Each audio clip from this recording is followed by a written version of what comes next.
ReefDudes is sponsored by Brightwell Aquatics and Bulk Reef Supply. Today we're going to auto top off or auto top off.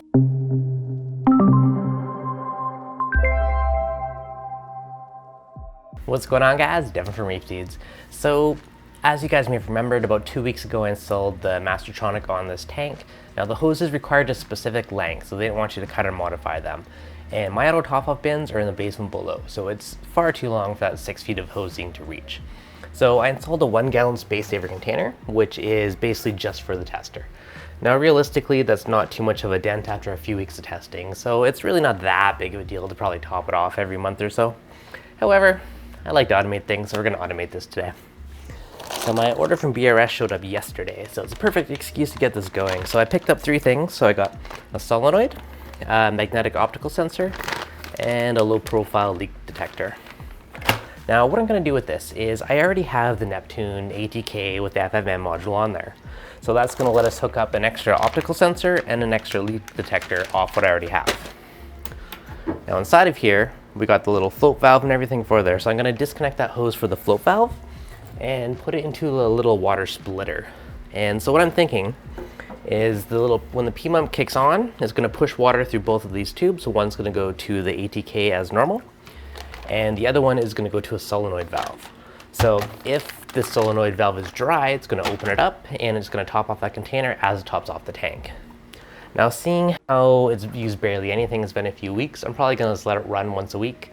So we'll set it only open up on Fridays or something like that. Now I know there's a few different controllers, a few different systems out there. So I also have the GHL in the other tank, and I have a different system hooked up directly to an RODI system, which auto tops off my ATO container directly from the RODI every 3 or 4 days. So I'll show you guys that one as well, and even with the hydros, I'll show you how to do that. So I'll give you kind of an idea of how to refill your ATO, or if you were to plumb it directly to the tank, a few different ideas on each system.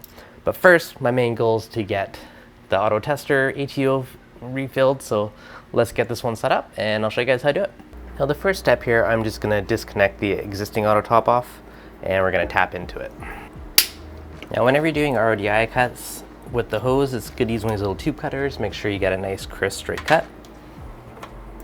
Alright, so the water comes through. Gravity is actually going to assist it coming back a little bit further on that one, and the one above it is going to flow down to the tank.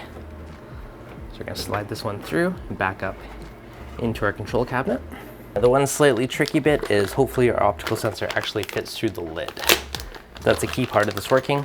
Now if I could fit a float valve inside, I completely would, because that would be the best way, but there's just no way of fitting it through that little hole in such a tight space. So, oh, look at that. So with the extra tube out, it just fits inside.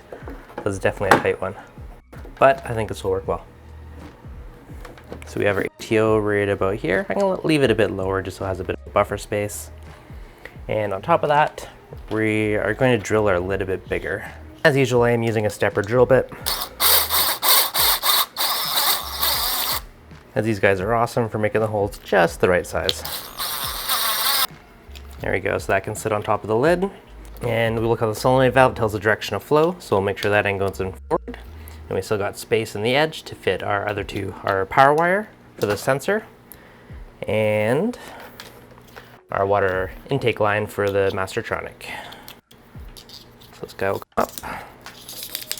And I am going to let it fill from the bottom, so we'll use a chunk of hose inside of this. Again, make sure your arrow for your direction of flow is the correct way. Now we have our feed tube for the Mastertronic. So make sure this guy pokes in there and has lots of space, so we're not squishing the hose at all.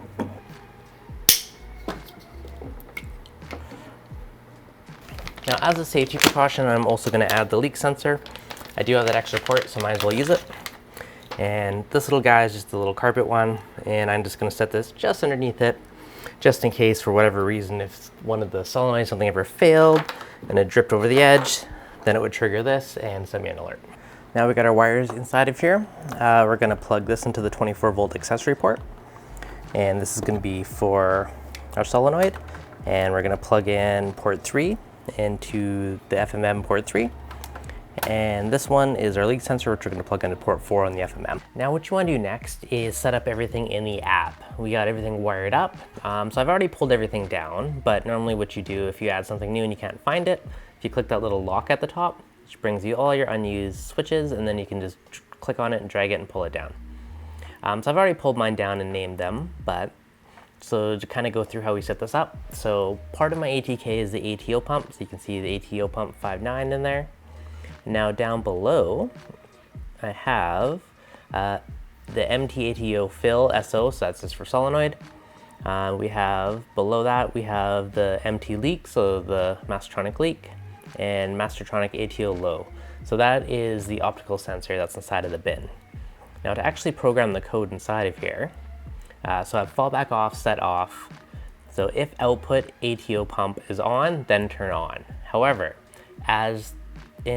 with Fusion, as it goes through, it walks through top to bottom, and whatever code is at the bottom takes precedent. So it says, okay, turn on, but if the leak sensor is closed, turn off. If the day of the week is Sunday, Monday, Tuesday, Wednesday, Thursday, or Saturday, turn off. Now I do that because I'm only gonna let it run once a week.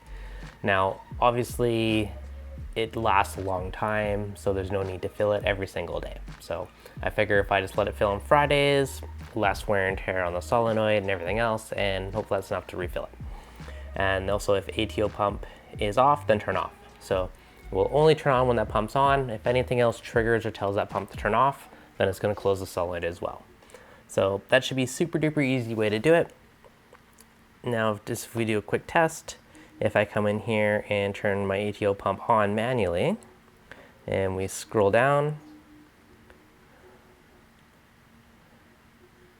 our MT-ATO switch is off because, what day is it today? Today's Saturday, and I'm told to only work on Fridays. So that does work pretty well. When I was just testing it a minute ago, I had it open for Friday or Saturday, and it worked well on that one. So that is a super easy way to refill my ATO from my ATO. For the extra levels of redundancy, we have the leak sensor, we have the optical sensor, so it only fills if it's dry, and we only let it fill on Fridays. So there's only one day a week when it could possibly do it. That way we're not having all those extra cycles of the solenoid wearing it out every single day. So, and because it lasts so long, honestly, I think this is gonna work really well. And if there was any slight issue, I mean, I could open up to 2 days a week, you know, maybe Friday, Saturday, or Saturday, Sunday, it opens up, and the rest of the week is off. So I think this is gonna work really well, and now I never have to refill the Mastertronic ATO. Now, I also do something different on my frag tank, and in that one, I have it set up with using the GHL and a Flood Guardian hooked up to an RODI system, so it refills my ATL. So let me show you guys how I did that one.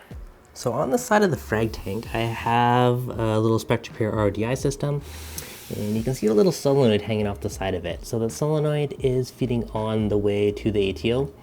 Now with a lot of these, you gotta make sure you have an auto shut-off valve, so that's that guy right there. Now if we come inside of here, it's a little bit of chaos to get back here, but if we look on the side right there, we got a little optical sensor, and that is hooked up to the Flood Guardian. And what the Flood Guardian does, when it has power, it will fill that bin up until it has that optical sensor, and when it does, it'll turn off. So that is my main way of doing it. Now on top of that, it goes into that little float valve. So right inside that container is a float valve, and this is a 10-gallon ATO. So the RODI goes through the Flood Guardian to the little bobber. So the float valve is back up, and the optical switch is the main one to control it. And on the GHL, I have it so it only runs every 3rd day. So every 3 days it will open and refill my container. Now that 10-gallon container is for my auto top off, as well as feeding the calc reactor. So it does use quite a bit of water. Okay, so if we scroll into here, we can see all our switches, which are outlets. And if I scroll down to refill ATO, you can see it is set up to use timer 4. Now if we go into timer 4, which is the process, so timer 4. What I tell it to do is run from 7 a.m. to 1:30 and repeat every 3 days. So every 3rd day it's going to turn on that outlet.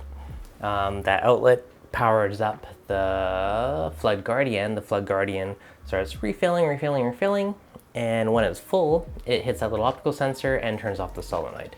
Now, for whatever reason that ever failed, it would hit the float valve on top of it as a 2nd level of redundancy. Now, as an extra level of redundancy, the GHL code tells it to shut off at 1:30, so it can only run for so many hours, so it's not going to be a continuous water flow.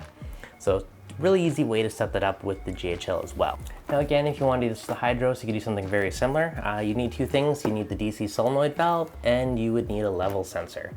And you could just have the solenoid valve open on certain days when the level sensor is low. Now, I don't actually have an extra level sensor to set this one up, but I might get one in the future, and then we'll dig in how we do this one on the hydros as well. But either way, really easy to do. So really nice ways for saving you doing that extra work, saving you refilling your ATO. Now on this tank, the RODI refills the ATO every third day. On my big tank, I have a 40-gallon bin down below. And that one also has a level sensor in the bottom for a high and a low. And when the bottom level sensor is triggered, turns on my RODI, refills the bin. Now that one's auto fills itself up, everything's all good there. And in there is the little ATK that refills my reef tank, the main one, so that pumps it up into there. And now we got the second ATO container for the auto tester, and that one tops itself off currently every Friday when the ATO kicks on to the other one. So yeah, lots of different ways to refill your ATO and automate it and save you doing that effort. So hopefully you guys enjoyed this one. If you did, if you learned something new, you enjoyed it, as always, hit that like button. If you're new, make sure you subscribe, and I'll catch you guys on the next video.